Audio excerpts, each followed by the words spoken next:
Hi and welcome back to the Warbird Mistress. Now today's video is a follow-up to the video I did on the German aircraft industry before the war, and it's on the Italian aircraft industry, and it's complex. So if you want to skip the background, I'm going to say go ahead about 10 minutes. But there is a lot behind it, and fascist Italy, you misunderstood weirdness. Guidato da un buffone nella modernità è tornato alla trattezza. It was just this total. Well, anyway, to understand Italy's production and how outdated aircraft and amazing designs and absolute uselessness in battle all coexisted, one really has to understand the Italian manufacturing sector and how it changed from before the Great War through to the king regaining power in 1943 and fighting along the Allies as a co-belligerent. Within that time frame, the most important part is really the rule of Mussolini. So there's three phases here.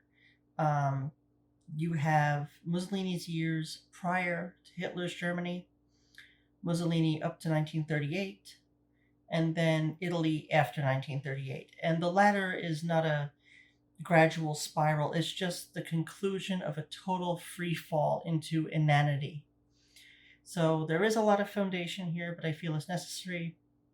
Italy in the early years of Mussolini was focused on political unity, if you want to call beating up all your enemies that, civil order, education, social welfare, masculinity, agricultural and economic self-sufficiency, and political equity among supporters of the one ruling party.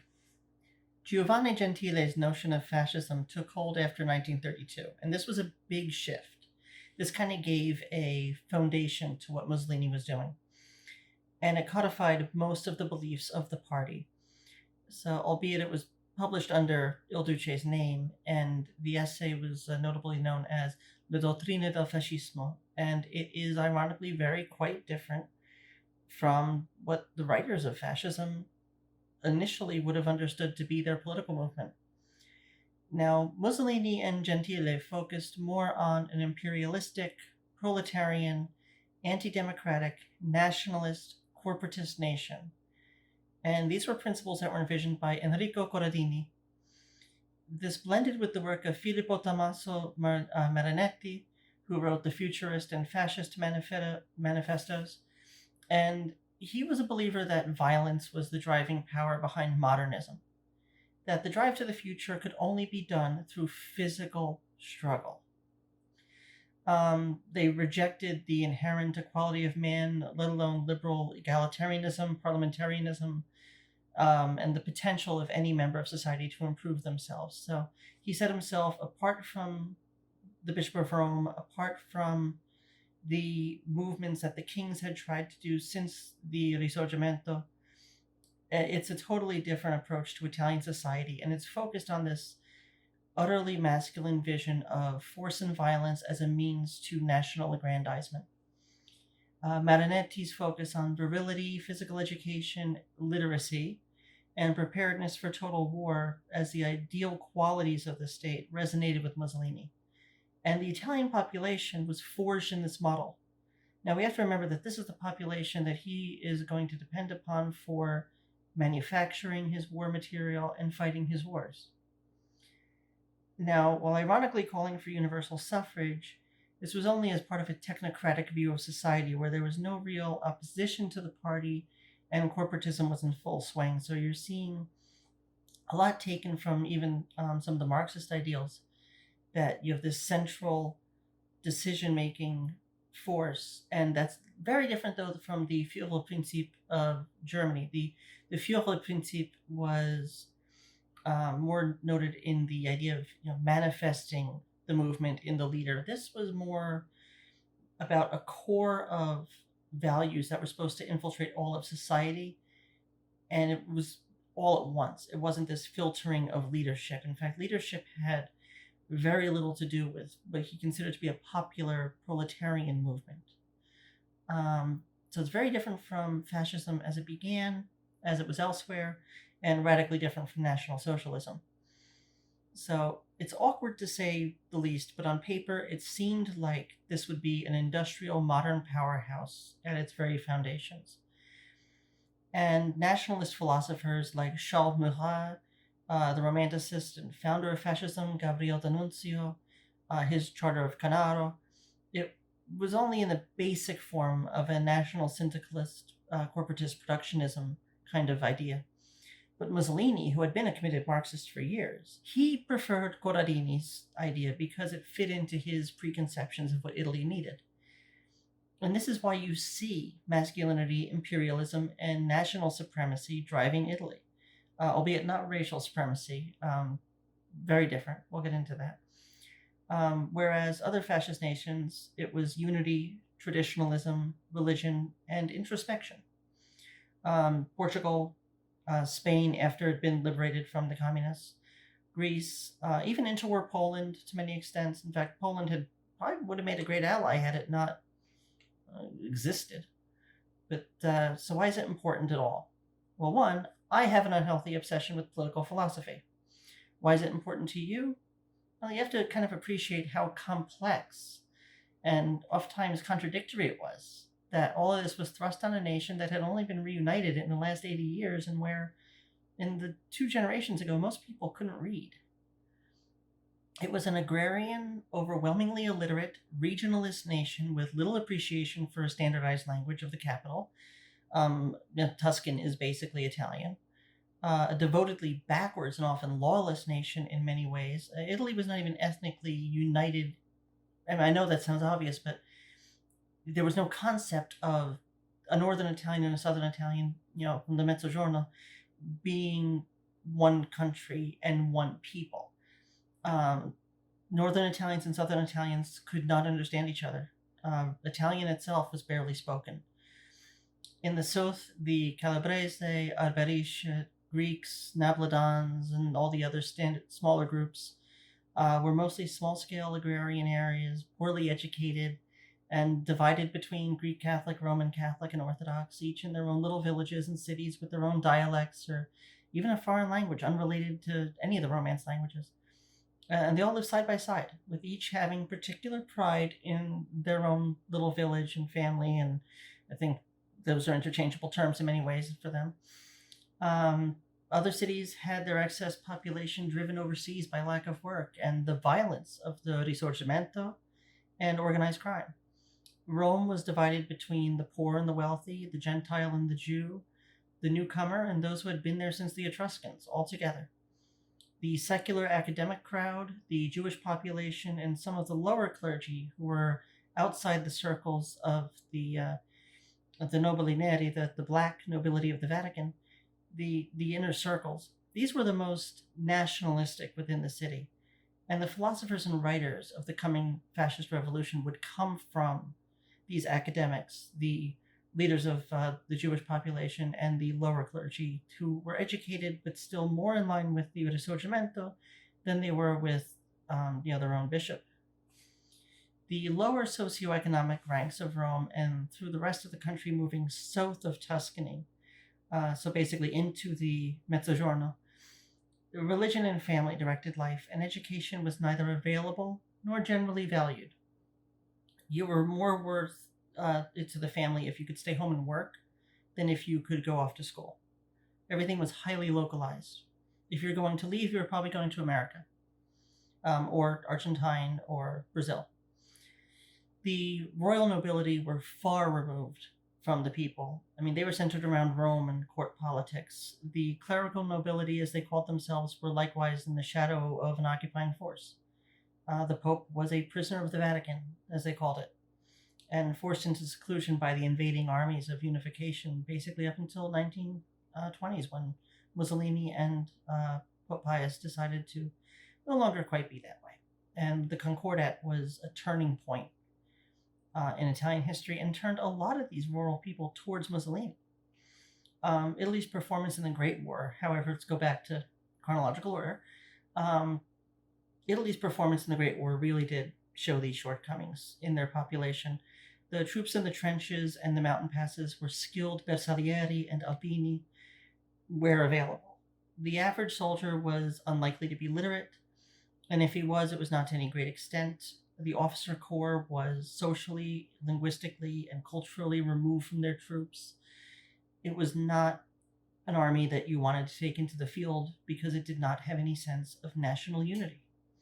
All they knew was that Austria was the enemy and they were to the north.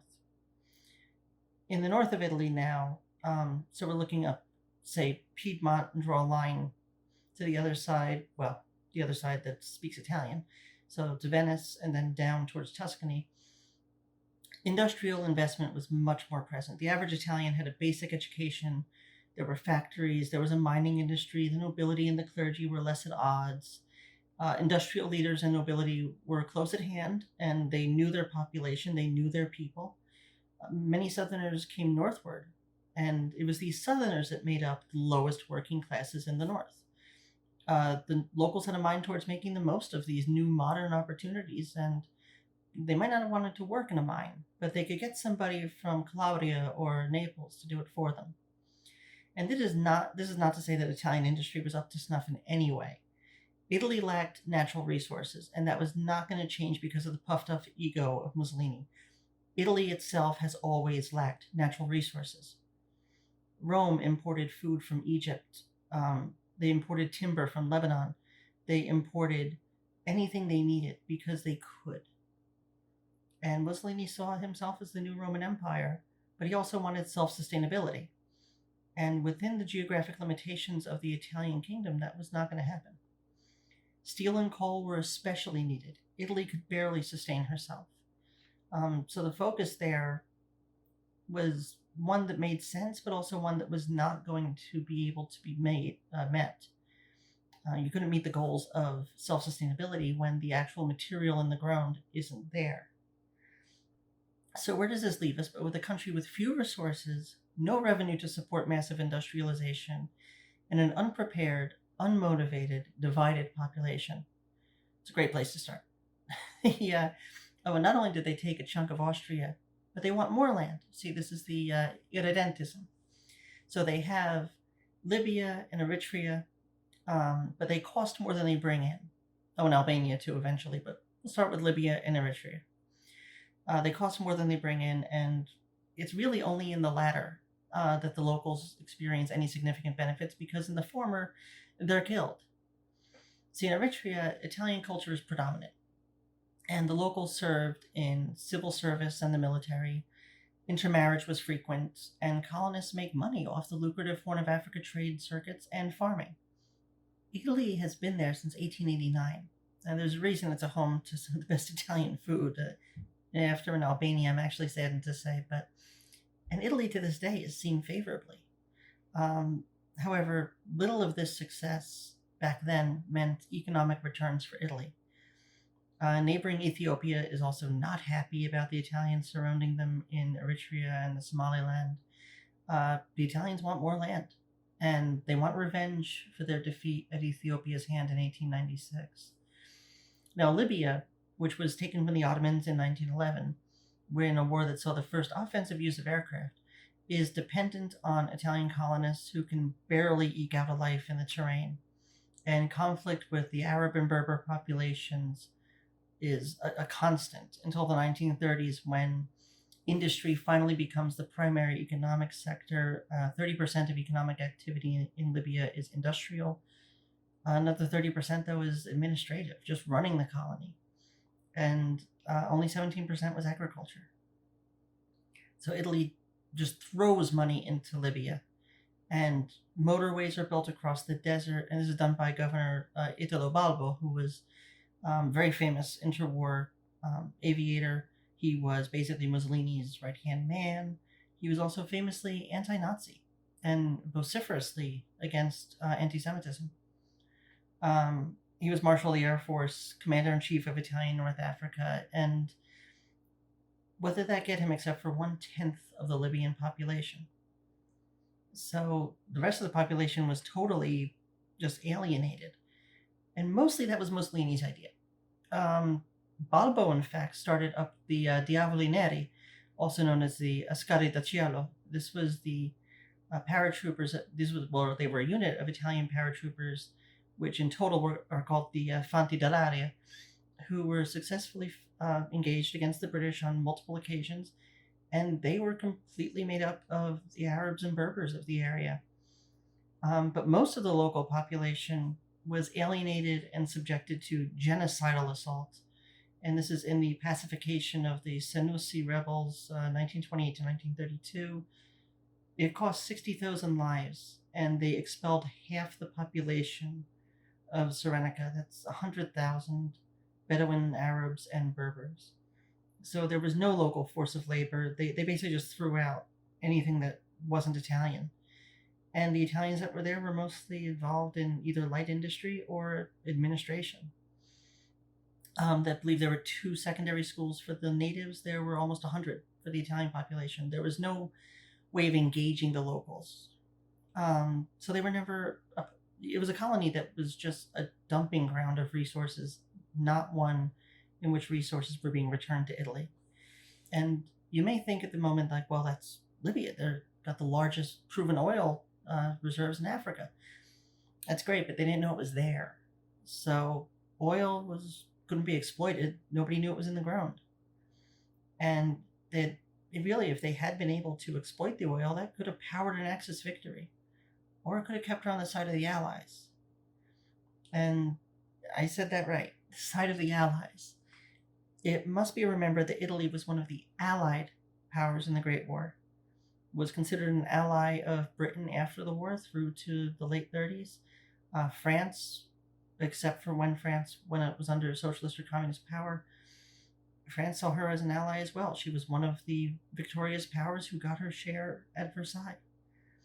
The British Tories saw Italy as fighting off the communists who had ravaged Eastern Europe, and the ones that were ruining France. And one thing that was missing was a source of energy. So Italy had barely any usable coal of her own, and Britain was where they imported most of theirs. So now how are coal, colonialism, Eritrea, Libya, and aircraft related?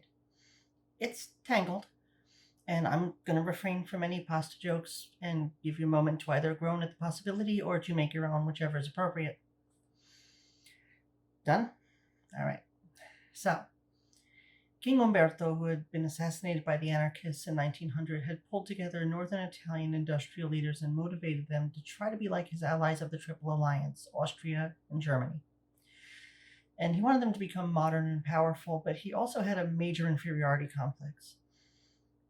He basically was trying to show Kaiser Wilhelm II that he was their equal. Now, Wilhelm II tried to get him to reign absolutely, and to use the Regio Esercito as his personal enforcers. Austria just wanted security. With 70% of Italians illiterate, few secondary schools, and the Camorra and Mafia running most of the affairs in southern Italy, he did the only thing logical.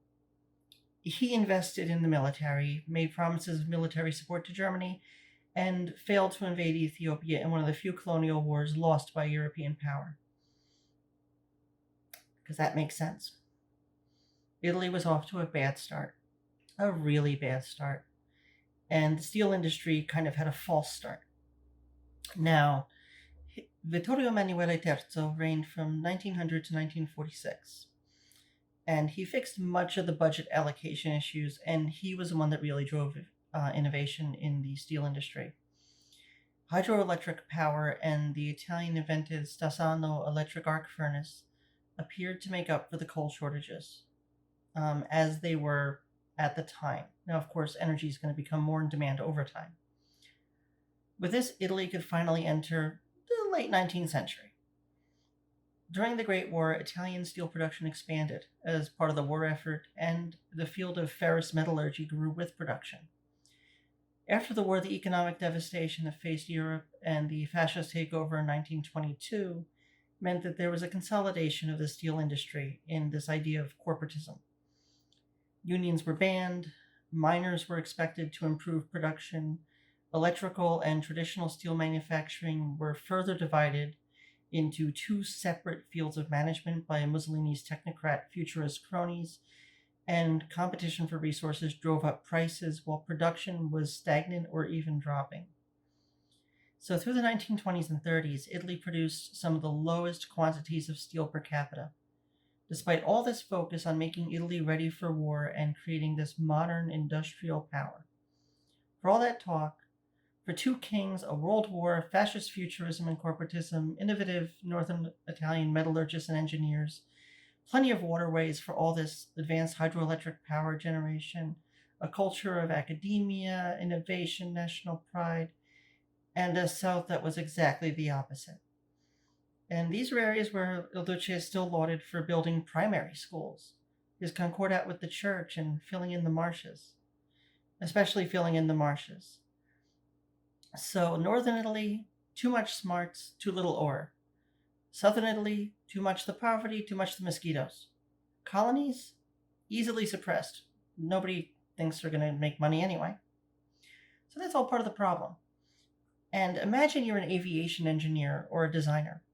Your country wants a strong military to fight off the Bedouins that you're ethnically cleansing. They want modern, futuristic designs, but the steel isn't there, it's low quality, and you don't have enough electricity to go around. So you're broke. No matter what the screaming pufferfish on the balcony yells, your labor pool is either barely educated, barely literate, internal migrants who seek factory work, or the educated and skilled class that think that it's either beneath them or a route to management, wealth, and political connections. It's a secure job in a modern northern city where they were born, or it's an inconvenience, as work was often seen, both in North and South, even in the depths of the Depression. So sure, let's say you're a Northerner, you join the black shirts with the thugs and the poets, and you hope to connive your way into access to resources, but you feel awfully importuned by one set of motivated legal gavoni replacing another set of disorganized traditional gavoni. So there's no steel, but the engine technology can be amazing. Pilots are available. Civil aviation certainly had more than a share of pilots. And you know how to build cars, kind of. Still the 20s and the 30s. Well, no, you build aircraft, though. You slam a V8 into a biplane with a longer, lower wing, a kind of reverse sesquiplane, and you get the Fiat CR.1. Since the government is desperate to keep you in business, Fiat alone isn't building these, just by themselves. Fiat builds 109, 40 are built down in Naples by OFM, and 100 are built by SIAI, and the CR1 enters service in 1924. Only 2 years later, an all-metal version, the CR20, is built. So you'd imagine that with the CR20 there, this all-metal, slightly more advanced aircraft, the CR1 would no longer be needed. Nope. Out of date and, too power thirsty for such a plane. Who needs to go 170 miles an hour in 1924, right? Yeah, it lasted till 1937. And it wasn't serving in training units or anywhere. It was serving in roads in the Dodecanese at a time when Italy was trying to face down Greece. And it boasted an even more powerful 440 horsepower isotofascini Assocaccia motor that it didn't really need for a biplane of that weight. So it's soaking up fuel, it has a low endurance, and it's this ancient aircraft that's still serving by the time, that they're already in Spain. Well, we'll get there. Now, the CR20s, they're important in one way. They do have great performance. They're all metal with powerful engine, and who has them? Well, Paraguay has a few. Italy has them as their primary fighter through the early 30s and in the invasion of Ethiopia. And Austria. Yeah, Austria. So it's another fascist state, but not at all in Mussolini's image. And it's much more romantic, nationalist, introspective type. Their only irredentism was they wanted the Südtirol to be part of Austria again, which made total sense. But with the rise of Germany on the horizon, Yugoslavia and Greece looking at Italian interests, Italy wanting to expand, communism this ever-present threat, deals could be made. Austria provided Italy with manufactured goods and a buffer state against Germany, and Italy sold them a darn good fighter. Germany was not considered an ally. Germany was considered the country they defeated in the previous war. Even Austria was seen as, yeah, they defeated them, but they had paid the price. Austria was a rump state in the 1920s. So, meanwhile, France's leftist governments were anathema. Italy needed a small export market with countries that could offer her something because she had things and stuff to offer. Maybe. I mean, if they weren't, they were beggars, and beggars can't be choosers. So now, with his own people, Mussolini did have a way to please them. With the genocidal suppression of Libya, Italians could go there and be useful. Or he could resettle South Tyrol with Italians from the south so they could be useful. Heck, he could even invade Ethiopia because that went so well the last time. He basically has a large population that has very little to do. So don't think that these were cheap victories, though. Neither, Northern Africa nor Ethiopia brought anything profitable to Italy except foreign scorn. And by 1938, that's basically their primary import. In Libya, the CR-20 served as a fighter bomber, and they gained experience dropping poison gas on Berbers and Arabs, strafing villages, and basically doing whatever you can see in my video on RAF air policing, but in a more Ted Kaczynski meets Saddam Hussein kind of manner. Put a beard on Il Duce. He could be either. I can totally see him in a cabin somewhere. Or he could be his Nona. Still, he had this inferiority complex that he just felt he had to deal with, and he was deserving of a eunuch on a cucumber farm. It was just this intense desire to accomplish something. Now, in the beginning, I spoke about how fascism is about cooperation and collaboration between experts and industries in order to promote national growth. Yeah, scratch that in Italy. Fascism works in countries with plenty of resources, so experts can be influential and competitive without being selfish and counterproductive. Italy had bupkis. Fiat in 32 comes out with the CR30. This is an improvement on the CR20. She enters service in 1934, and it is a monster. It's got a 600 horsepower Fiat V12 in her. She's got great range for a tactical fighter. She's got a 218 mile an hour speed. She's a biplane. Yeah, 1934, a year before the BF-109. It's another biplane. There's no serious changes. There are just refinements. He's trying to keep the industries busy, and the industries themselves are trying to get money. There's really nothing to the improvements. There's no radical new redesigns. There's no entrance into the next generation of aircraft. It's a little different with bombers, but we're looking at an Air Force that's primarily fighters, overwhelmingly fighters. So the CR-20 and the CR-1, you figured that they would have stopped production of that and move on to the CR-30, cut off parts production, let them tire out of service. Nope. Not only are all of them being produced in these big batches and then kept in service for years, interchangeable parts are needed to keep older planes in service. So that means that any new plane coming out has to be able to be repaired or fixed or even just manufactured with the exact same parts of inferior planes from before. These huge advancements are difficult to financially justify. Luckily, at that point, Britain is still supplying plenty of coal, and Italy has the energy, literally, to do all this. Britain just stands by her ally, her anti-communist buddy who's desperately trying to modernize and be normal. And I'm getting why Mussolini started to wear a helmet when he went outside. Now, only 121 of the CR-30 were produced. Fiat built the famous CR-32 starting in 1933. There was no reason for the CR-30. The CR-32 was already up on the drawing board. Jigs were already being made, basically. Upgrades to 12.7 millimeter guns, which actually Italy was almost the first country to really make that a standard armament. The CR-32 had a top speed of 220 miles per hour. It was incredibly maneuverable. The close support version, the CR-32B, had 4 guns when monoplanes were just starting to have more than 2 guns. And she served in Ethiopia and in Spain. And she was still in service for no real reason in World War II. The CR-32 was definitely outdated by then. Monoplane fighters were clearly the way. But these were easy to build, required minimal skilled labor, and for many of the parts and engines, they were already available. So they didn't have to put extra stress on either the population or the electrical grid, or the steel industry. The improved CR-42 was also outclassed when she entered service in 1939, but the Regia Aeronautica wanted numbers, and they were used to easily win wars in Libya and Ethiopia, even though by 1939 things had changed.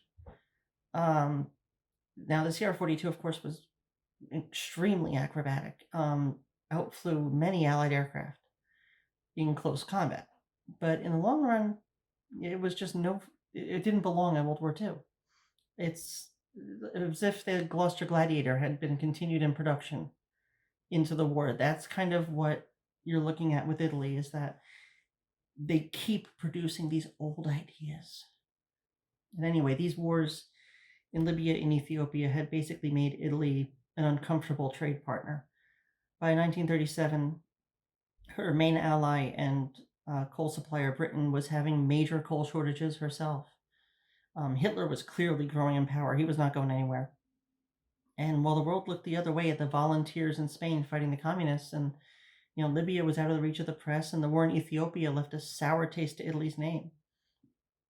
That was it. They basically had everything going for them, and then Ethiopia made them distasteful, because at least they could hide what was going on in Libya.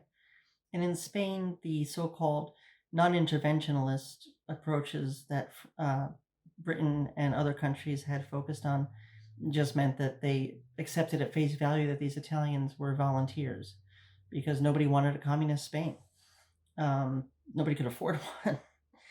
And that's basically it. So now they have this Ethiopia thing, and nobody wants to be with Italy. So coal is being brought out, and that's it. Now they're stuck with whatever they have. Now, Italy had to be careful with war, with trade, with everything. Italy had no bargaining power, and she was turning towards Germany as an ally. Hitler was inspired by Mussolini. He was almost obsessed with him. The March on Rome had been Hitler's motivation for the Munich Putsch, and Mussolini's flavor of fascism inspired much of Hitler's National Socialist rhetoric. Britain was becoming wary. They saw that, the coal supplies, of course, they turned off. Britain could hardly support her own industries. And the speech from the throne in 1937 even mentioned coal as a national priority due to an energy crisis that not even her empire could solve. And they were wary of Italy, because Italy was out in the cold, literally. But also that meant that they were more likely to seek friends in unique places. So when you corner a dog, it strikes. Italians found themselves without the energy to run factories, without countries wanting to sell her food, coal, oil, or anything else, really. And the Anschluss scared the saggy-baggy pants off Mussolini, and now Hitler was on his border, a border where Tyrolean nationalists were still a thorn in his side. And deals were struck.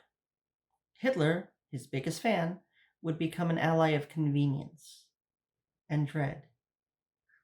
Anti-Semitic laws divided the fascist party. They insulted the king, they worried the church. By 1939, the energy crisis, war expenditure, failures to improve quality of life, and anti-Semitism drove Pope Pius to the point of weekly admonitions of the government, often with the king's support, and the support of about half the fascist party, as well as the influential Jewish population of Rome. See, Benito had been a naughty boy, and even his closest confidant and heir apparent, Marshal Balbo, now criticized him more often than praised him. All of this explains why the CR-42 exists. You see, it shouldn't. Italy was not a backwards country with no brains to apply to designs. In fact, modern monoplane fighters had been developed soon after the CR-32 entered service. Monoplane bombers had been in service for years. These weren't even competitive designs. Fiat herself was behind the more advanced fighters. These were men who were true believers in corporate syndicalism, futurism, and national pride. And they were having their bocce game cut short because there weren't enough balls to go around for everyone to have their turn. There were no resources. Bluster, sure. Bluster might even win you a battle. But bluster doesn't feed the poor, train the soldier, or make high-quality steel. Bluster makes you enemies when you have nothing with which to back it. Now let's take a little bit of a stroll now into the Regia Aeronautica. Let's take the G.55 Regia. It was a little behind the times for 1936 when she was designed, slightly more by 1937, and was certainly on the fringe of acceptability by 1938 when she was tested in Spain. She was not a bad aircraft by any means when one considers the situation in the Italian air industry or any air industry that wasn't one of the leading, say America, Britain, Germany, even. Remember, this is the 30s. Things are still building up. They're not quite at wartime peaks right now. But first off, a rotary engine was used for her first two incarnations, and this was something that you were basically going to have. Italy had almost an obsession with rotary engines. Easier to manufacture, I guess, greater tolerances, could put up with more damage. But anyway, this was not a weak one. It was a Fiat 14-cylinder with 840 horsepower. Yes, horsepowers. That's a thing now. The cockpit was open only because the pilots wanted it that way. People look at it and say, "Well, why is the cockpit half open?" And it does look like that. You've got these half windows, and that was the pilots actually wanted it. They felt that an enclosed cockpit was limiting to them. It fared well in Spain. She was maneuverable against the Polikarpov I-16s. She did very well. She was faster than the biplane she was expected to replace. Had a top speed of 293 miles per hour. With that speed, she could even outpace the monoplane light bomber that was in service, the Breda BA-65, by 20 miles an hour. Italian bombers were faster than their fighters, but their fighters didn't have speeds of which you'd really be envious. She was largely unarmored. She had many limitations in combat, just structurally. Deployed to Greece with some success against the dated Royal Hellenic Air Force models and the late-to-the-game Hurricanes of the RAF. They were sent to Belgium, but they were never sent over the British Isles during the Battle of Britain. If you didn't know that the Italians sent an expeditionary force to the Battle of Britain, you do now. Only over the deserts of North Africa, really, was she seen, and that was also where her inadequacies shone most. With only two 12.7 millimeter guns and only 300 rounds each, she was really no match against the more protected, faster, and more capable Tomahawks, Kitty Hawks, and Hurricanes. Pilots assigned to her openly preferred other aircraft, and the G50 would really only show the design's full potential in the G50V. That was a modified G50 Ter design with 1,000 horsepower Fiat inline engine, streamlining, improved construction, top speed of 329 miles an hour. But the Fiat A76 RC40 motor was already being dropped from development. The Fiat G.55 Centauro would be the embodiment of the G50's potential, really, with streamlining a quality inline engine, which was the German BMW DB601, and license-built models. But this was at a time when resources were even scarcer, and time as a member of the Axis was running out. A beautiful fighter, though. If you ever get a chance to see it in person, any of the Fiat inline models really are just gorgeous examples of design. But only 105 saw service, mostly with two groups and one independent squadron of the Repubblica Sociale Italiana, which was the RSI, the rump state of German-occupied Italy that was basically Hitler's puppet. Ultimately, a few examples of the G56 that had 3 cannon, 2 heavy machine guns, and performance not only just on paper but in mock combat, greater than late model BF-109s and FW-190s. That would prove to be the genius in design. So you see that even though the G50 was terrible for World War II, that there was this evolution, that these designs were all happening. The brains were there. It was the material that wasn't. The mind is strong, but the body is weak. And that's really one of the major issues of the Royal Italian Air Force. The aircraft were late in coming. You had it being manufactured contemporarily with biplanes and weaker motors because they knew that they could keep production up on those. So why devote energy, milling and tooling facilities, material, manpower, the lives of pilots to so many different aircraft of different generations of varying degrees of inferiority to contemporary designs then in mass production? Italy just felt she didn't have a choice. There were limited electrical facilities. Skilled craftsmen free to work in aircraft factories were a scarce resource. The necessary quality and quantity of steel were not available. Germany could only supply so much. Libya was in the midst of Italy's own development, and there were no lessons learned in Italy's overseas endeavors, as we discussed. What does one learn from learning to use biplanes to gas an army barely breaking the crust of the 19th century? What does one learn from using them to commit genocide in Libya? Or, what at least Germany learned from their time in Spain, and they adapted. Britain and the United States were constantly improving designs by pushing their companies through ever-increasing demands in specifications, in production, and they were based on what their intelligence had noted about air warfare and on their own domestic genius. Italy coasted. I mean, Italy was kind of the lazy kid in class. She took easy classes, she never studied, and then flunked her exams. She took the easy road to promote the romantic, futurist, intensely masculine nationalism that Mussolini crammed down everyone's throat. But there was nothing to prepare her for real war against modern nations. She was barely a paper tiger. Her invasion of Greece had failed. Her Giovanni Come Lately invasions of France and Yugoslavia were jokes. The takeover of Albania was a farce, and her wars in Libya and Ethiopia were so tilted toward her favor that they were hardly conflicts. They were massacres. So, Italy just kind of kept going along. And, the G50 is just one example. Other fighters showed the shortcomings in government imagination and the limitations of Italian manufacturing capabilities, even with these motivated and creative and, kind of all aligned in concept and idea minds that they had at the head of their companies. And as I said before, these men were totally motivated by national fervor and the spirit of fascism, even if totally uninterested in the political ends of it or with playing Mussolini's game. Just because they saw an opportunity doesn't make them necessarily, bed buddies with him. So, I mean, after all, by 1938, Marshal Balbo and Mussolini weren't even seeing the same visions of the future. And Balbo was his air minister. He was a vociferous advocate for the Jewish population. He hated the alliance with Germany.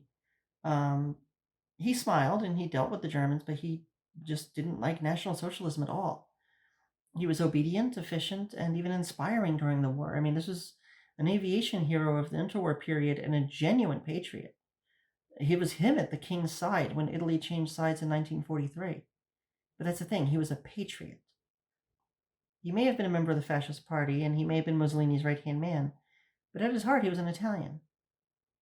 Now, I'm not going to whitewash or olive wash the guy, but, Balbo had to do the best with what he had, but he was also the Governor General of Libya, and he led much of the fight in Ethiopia, so the guy is also guilty of major war crimes.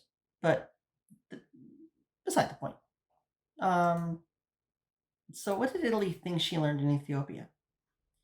I mean, Italy thought she learned lessons, and that kind of takes us to another fighter. In fact, this was the one that was preferred to the G50, the Macchi C-200 Saetta, and that was an interceptor, because that's what Italy needed against Ethiopia with their massive strategic bombing force. Not a ground attack aircraft or army cooperation platform, nope. In fact, the Breda BA-65 was the only light bomber needed. Fighters could carry some bombs and that should be fine. After all, the Breda BA-88 was going to be stripped down to make a heavy fighter out of her. All makes sense, all sound theories, exactly what you learn in Desert War against people, with 50-year-old rifles and spears. So this interceptor, yep, high speed, heavily armed, and ready to duke it out with medium and heavy bombers, absolutely. They said it should have one 12.7 millimeter machine gun and be able to fly for an hour. That's it. Oh, all right. After a couple of months, they changed it to 2 hours duration and 2 machine guns. In the spring of 1937, when cannon were becoming the norm, Italy kind of had a weird vision of the future, that they were going to have this great empire built on the backs of technology that was about 5 years out of date, constantly. The Saetta was to be the modern interceptor to outfit the 3,000 machine-strong Regia Aeronautica. They'd fought in Ethiopia and Spain, and still that was all they asked for out of their designers. The genius of Mario Custodi, a Schneider Cup trophy-winning master of aviation, was spending his time designing an interceptor based on specifications that were at least 4 years out of date, within an industry that could not be focused on any set plan of modernization since resources were terribly distributed and scarce. And think that this is a time when Italy has firsthand experience telling her, you need heavy artillery. Yet they enter the war with little, and they're unable to produce much. This was not what their king had accomplished in 1914 to 1918. To make his interceptor, sacrifices had to be made on Custodi's part. And you have this, and that's sad. You should never look at your designers and say, I know you can do so much better, but this is all we need. It hampers everything downstream. The Saetta was designed and built in mere months. She won speed records in the interceptor contest. The Saetta, which by the way means arrow, there's a lot of words for arrows in Italian. It even reached 500 miles per hour in a dive, and when it was tested in December of 1937. The design could have been incredible. A small, agile aircraft with two 12.7 millimeter machine guns, that was kind of the standard outlay on Italian aircraft. But it wasn't enough to outmaneuver the biplanes, and that's what the pilots looked at. They looked at the acrobatic potential, and they didn't want to switch over.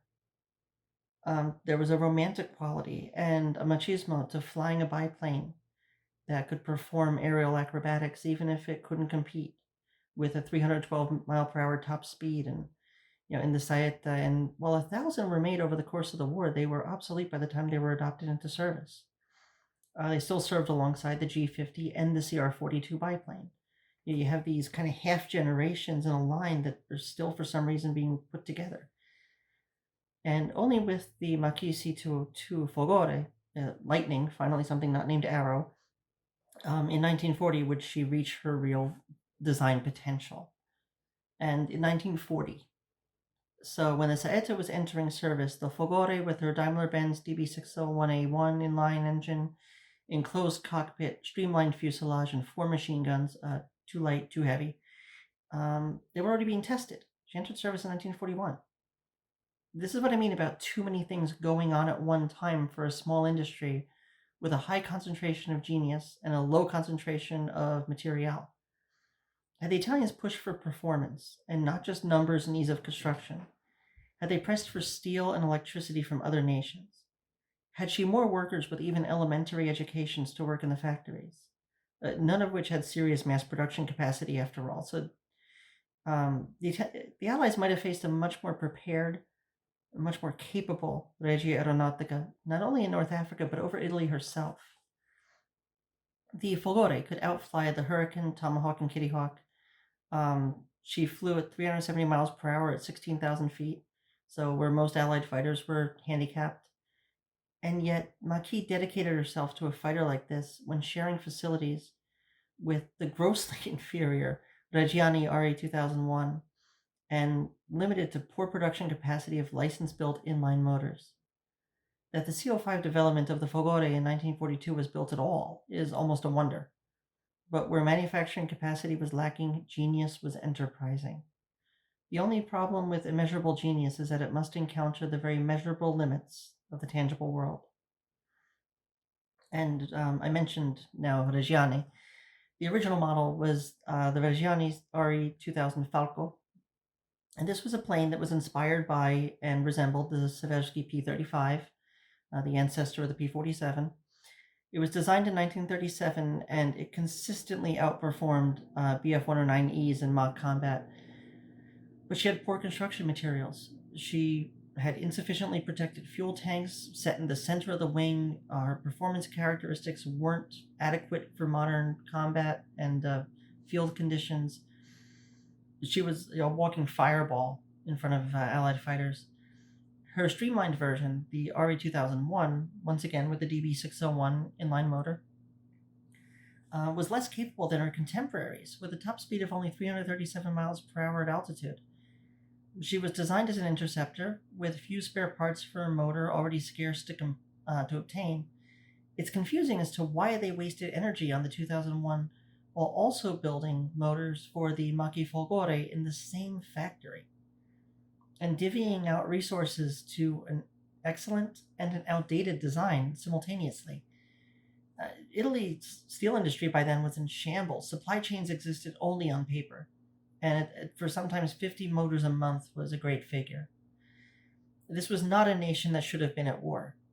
The Falco was eventually developed into the RE2005 Sagittario, and it had these artistic, amazingly clean lines, excellent maneuverability, and only 48 were made after it was tested in the autumn of 42. It was a total mess. So you might be looking at this and saying, well, then why didn't they look elsewhere? Well, if these were the only fighters that they could produce, and their steel industry is limited and they have no electricity, why didn't they adapt? What was their hope? Sure. And in all honesty, there could have been a solution, and Italy just didn't take advantage of it. Light fighters. We don't hear a lot about light fighters. In fact, I think I might even want to do a video on them, because, every nation, I think, produced at least a couple, or designed a couple, put it that way. Light fighters, contemporaries of the French Quadron C714 and similar in kind of shape and purpose, these were excellent. They were made of wood. They were easy to manufacture. The Isotta Fraschini Delta 12-cylinder inverted V air-cooled motor had 750 horsepower, and it could easily propel some of these designs, such as the SAI 207, which had a top speed of 398 miles an hour. That's 400 miles an hour almost. In 1939. 1939, when the PZL was P11C was in Poland. You had the Hurricane and Spitfire early models, and this thing was designed by Sergio Stefanutti together with Ambrosini, who was Passignano's chief engineer. And in a dive, she could reach 466 miles per hour indicated airspeed. That's 596 miles per hour true airspeed. This is an incredible little wooden wonder that could have very well put Italy at the top of the air war in North Africa. And only a baker's dozen was completed. It was kind of shelved. And it was succeeded by the SAI 403 Dardo, which means bolt, but I guess it's another word for arrow, yet again. And that, again, outperformed contemporaries. It was heavily armed, and it never left the prototype models before the Armistice, and then production was canceled. These could have been some of the best Axis fighters around. And this was pre-war Italy's, let alone wartime Italy's, chance at modern, high-performance, producible fighters. They were made of wood. They were not dependent on Italy's impoverished electricity and steel production capacities. They could be manufactured by a population used to woodworking and simple tools. The motors were more than capable of attaining excellent performance, and yet were domestically produced, air-cooled, and light. They required little of the complex manufacturing that the German high-performance engines demanded of Italian producers. They could have been produced free of German interference. Had Marshal Balbo really looked at the true position in which Italy had found herself, these would have been a great option. Superior performance and agility mattered as much as ease of manufacture and maintenance in the desert wars Italy found herself fighting. Were they suited to the Eastern Front, to the Battle of Britain? Well, no. But what in the first place made Mussolini think any of his assets would succeed in those areas anyway? So that's besides the point. Too many pilots were wasted in aircraft that stood little chance against modern fighters. Great designs were on the horizon, but the limitations of Italian manufacturing and engine technology meant they needed these German motors to make them the streamlined cavalry of the air that Italy bragged about in the 30s. But they weren't even prepared to try to mount until they were collapsing, or even after that point when they were part of the Allies, or, well, a co-belligerent, I'll be technical. But there were options. They could have focused on their most advanced designs. They could have tried to push only for the most modern designs to be produced instead of spreading out resources among already antiquated designs going out of service. Culturally, they could have prepared pilots for the new monoplane age. They may have prepared their industrial base more thoroughly. They may not have entered the war in the first place. Italy was not ready for war. Her conflicts in Greece and North Africa did nothing for the war. It just distracted Germany's resources every time he had to go to save Mussolini's backside. She fought expensive wars that brought her little, if any, resources. She invested heavily in a Libyan industry, but she didn't use it as an arsenal of war. It was just light industry. She alienated the whole world with her interwar conflicts. She learned little from fighting in Spain. She proclaimed political maxims that were contradictory to themselves, to her alliance with Germany, to her goals, both domestic and belligerent. At no time did Mussolini prepare for a war in a way that would have possibly led to victory against any modern nation. How could he, first off, go ahead and not defeat Greece, and then decide that he could fare better against the might of the British Empire, against whom he declared war in 1940, and with whom he was once an awkward but accepted bedfellow? And he declared the war. Were the men brave? And that's a joke that's gone around, but seriously, ask anyone in the Desert War that while the Italian army may not have been wished to be on the advance when unsupported, and they rarely had support, on the defense, the Italian was steadfast. They just didn't have the steel industry that Mussolini promised to make better, heavier, and more artillery. Were they intelligent? Certainly. For the common and noble alike, they saw no purpose in allying with Germany or carrying out pointless wars. You don't have to be educated to be intelligent. The everyday Italian saw that most of this was not doing them any good. Were they foolhardy? No. No, they weren't foolhardy, they were unprepared.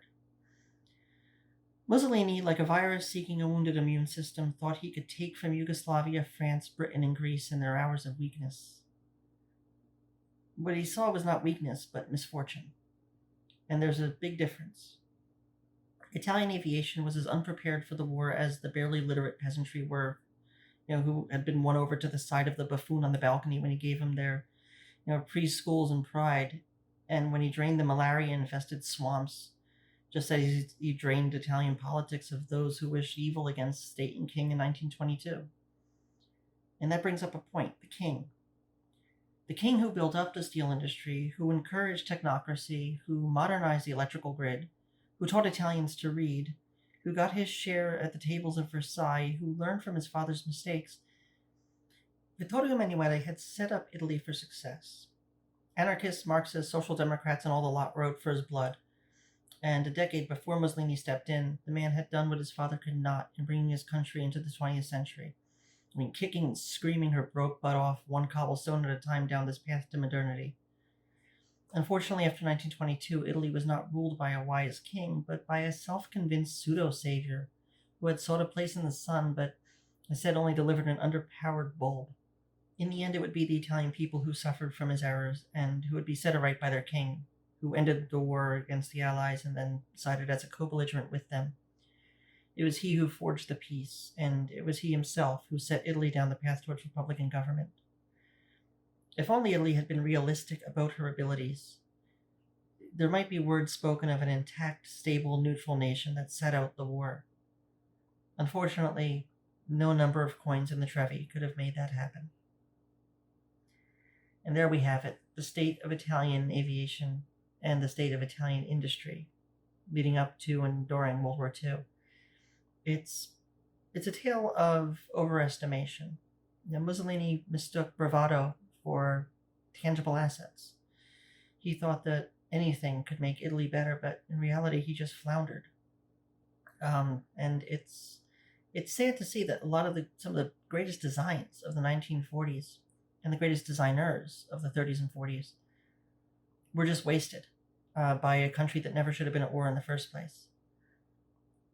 And really, that's, I guess, the lesson here.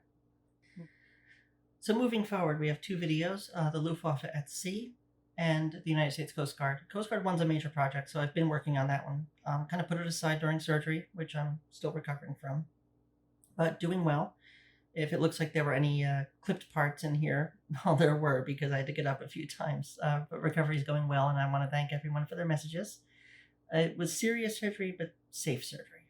So it was well planned, and recovery is going to be a while. So, if you ask if I'm feeling better or anything, well, it's going to be a while. But as long as I'm here and I'm doing what's good for everybody, then we're all enjoying it together.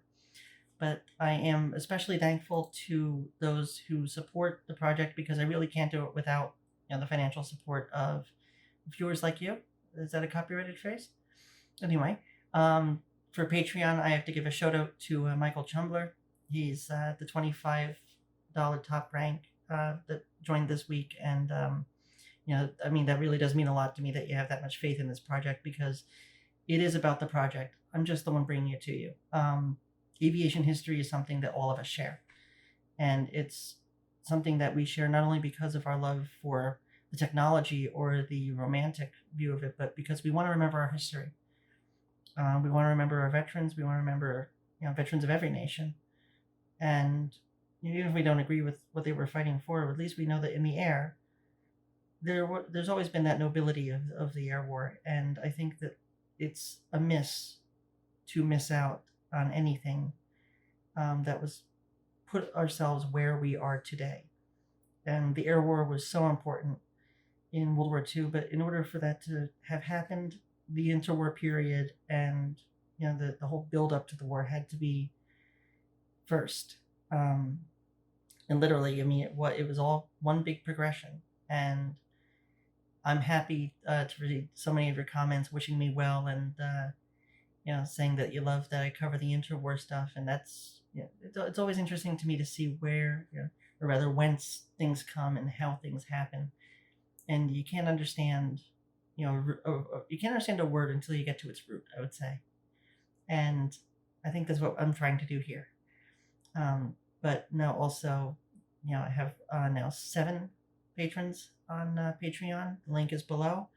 To those of you who got mugs, I still have plenty in stock. So thank you so much for your support in that way. And for those who had ordered postcards, etc., you know what? Every penny counts. And that goes towards paying for either software to edit videos or, every now and then a book that, I might have to look at to get things right. And that's, with special thanks, by the way, to Erica Eckhout, who set me right on a couple of things with the Clef Zeppelin video.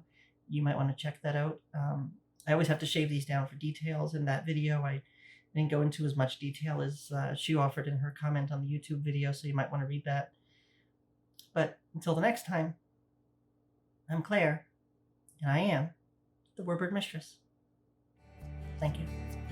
Take care.